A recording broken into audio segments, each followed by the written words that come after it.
Greetings to you this day. This is Michelle Strickland, and I'm coming to you today with Survival Tips Thursday. It's a segment that I normally do on a Thursday, but I'm subject to do it any time of the week, depending on what's going on. All I do is I just, read to you some basic things to think about for survival. They either don't cost money or very little at all. So I have a whole list, hundreds of things to think about. So I just go down the list, I rotate, only read a few for you to think about at a time, okay? And then I just rotate, I'm going to always do this.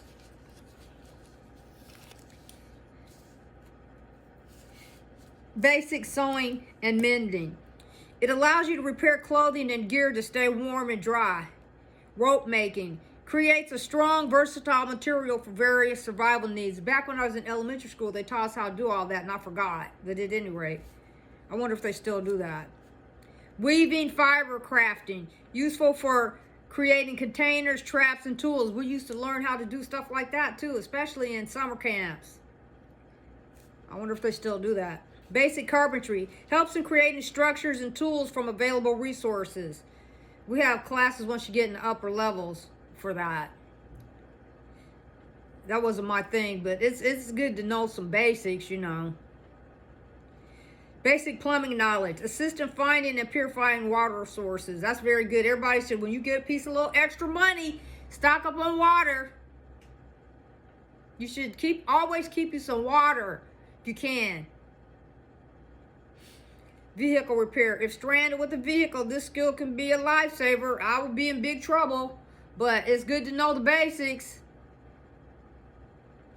Radio operation. Enables you to communicate for help if a radio is available. That's a whole other issue, but, just something to keep in mind. Map reading and orienting. It helps in finding your way to safety, You need to know how to get in and out of wherever your area is, your community. You need to know how to do that. Stealth and camouflage. Useful for avoiding danger or hunting for food without being detected. That's very important. You should have some survival clothing of some sort. I do. And just put it up. Hopefully you never need it. Weather prediction. Helps you prepare for changing weather conditions and extreme elements.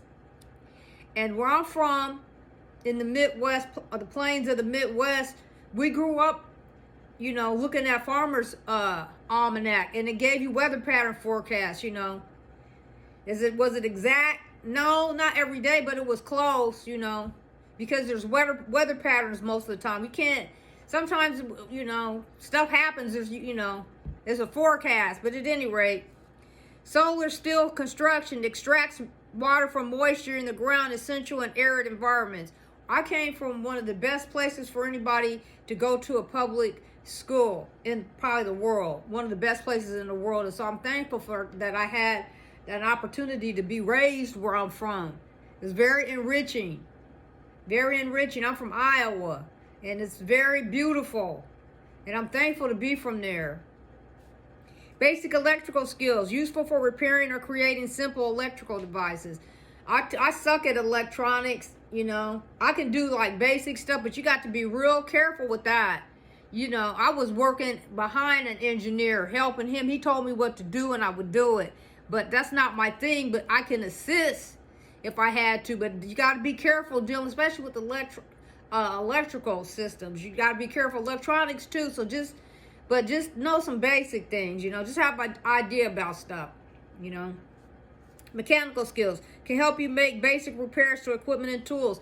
I had to have some basic mechanic skills too. I didn't like it, but when I worked for a pharmaceutics company, we had to we would break the machines down and put some of them back together instead of waiting on the maintenance guys, because it would be just there for a long time. It would be hard to get anything done.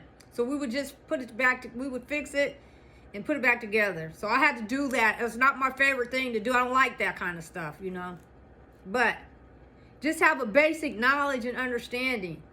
wild edible cooking techniques.